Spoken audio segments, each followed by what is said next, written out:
নমস্কার, কলকাতা টিভিতে আপনাদের সকলকে স্বাগত। 31শে আগস্ট পর্যন্ত রক্ষা কবচ পেলেন মহুয়া মৈত্র।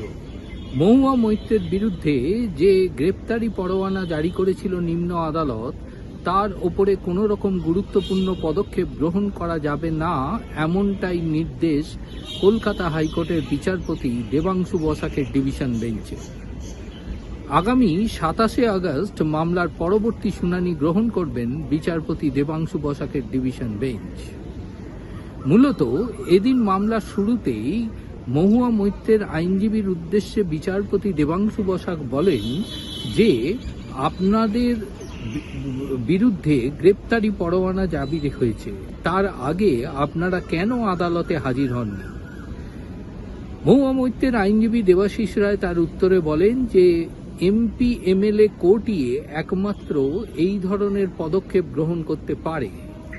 এছাড়াও মহুয়া মৈত্র আদালতে গেছিল, কিন্তু আদালতে যাওয়ার পর সেখানে কোনো আইনি পদক্ষেপ নেওয়ার সময় দেখা গেছে যে তাদের বিরুদ্ধে কোনো রকম এফআইআর বা পুলিশ কেস হয়নি।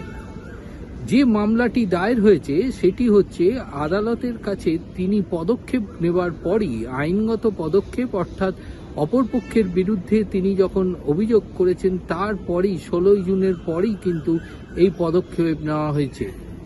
সুতরাং এক্ষেত্রে আদালতের কাছে তার আবেদন যে এই ধরনের প্রসিডিংসকে খারিজের নির্দেশ দিক কলকাতা হাইকোর্ট। যদিও বিচারপতি দেবাংশু বসাকের ডিভিশন বেঞ্চ জানিয়েছেন যে আগামী 27শে আগস্ট মামলার শুনানি তিনি গ্রহণ করবেন, তবে 31শে আগস্ট পর্যন্ত নিম্ন আদালতে তার বিরুদ্ধে যে গ্রেপ্তারি পরোয়ানা, অর্থাৎ মহুয়া মৈত্রের বিরুদ্ধে যে গ্রেপ্তারি পরোয়ানা জারি করা হয়েছে সেই প্রসঙ্গে কোনো রকম পদক্ষেপ গ্রহণ করা যাবে না।